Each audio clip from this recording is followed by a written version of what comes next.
പകയുടെ ലോകമാണിത്. പ്രണയത്തിൻ്റെ പേരിൽ പക വീട്ടുന്നവർ. ചില വാർത്തകൾ കണ്ടാൽ ഇതാണ് പുതിയ തലമുറയുടെ പ്രണയമെന്ന് തോന്നിപ്പോകാറുണ്ടല്ലേ. പണ്ട് ജീവൻ കൊടുത്ത് സ്നേഹിച്ചിരുന്നവർ ഇപ്പോൾ ജീവൻ എടുക്കുകയാണ്. കേരളത്തിലെ നിരവധി പ്രണയപ്രതികാരത്തിൻ്റെ കഥകൾ കേട്ടിട്ടുണ്ട്. ഇത് നമ്മുടെ നാട്ടിലെ മാത്രം കാഴ്ചയല്ല.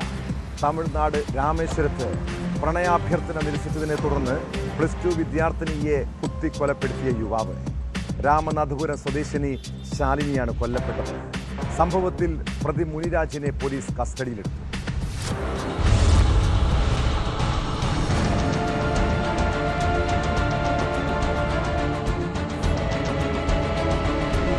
സ്കൂളിലേക്ക് പോകുന്നതിനിടെയാണ് പ്രതി മുനിരാജ് പെൺകുട്ടിയെ ആക്രമിച്ചത്.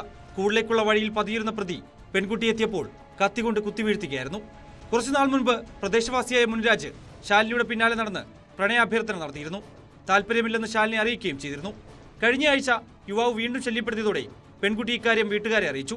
തുടർന്ന് കഴിഞ്ഞ ദിവസം മുനിരാജിനെ ശാലിനിയുടെ പിതാവ് മാരിയപ്പൻ താക്കീത് ചെയ്തിരുന്നു. ഇതിന്റെ പ്രതികാരമെന്ന നിലയിലാണ് പെൺകുട്ടിയെ കൊലപ്പെടുത്താനുള്ള പദ്ധതി ആസൂത്രണം ചെയ്തതെന്ന് പോലീസ് പറഞ്ഞു.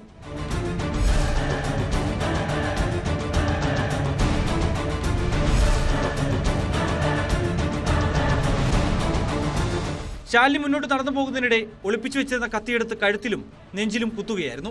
തുടർന്ന് ഓടി രക്ഷപ്പെടാൻ ശ്രമിച്ച യുവാവിനെ നാട്ടുകാർ തടഞ്ഞു നിർത്തി പോലീസിൽ ഏൽപ്പിക്കുകയായിരുന്നു. ശാലിനിയെ രാമേശ്വരത്തെ ആശുപത്രിയിൽ എത്തിച്ചെങ്കിലും ജീവൻ രക്ഷിക്കാനായില്ല. മുനിരാജ് മദ്യലഹരിയിലായിരുന്നു എന്നാണ് പ്രദേശവാസികൾ പറയുന്നത്.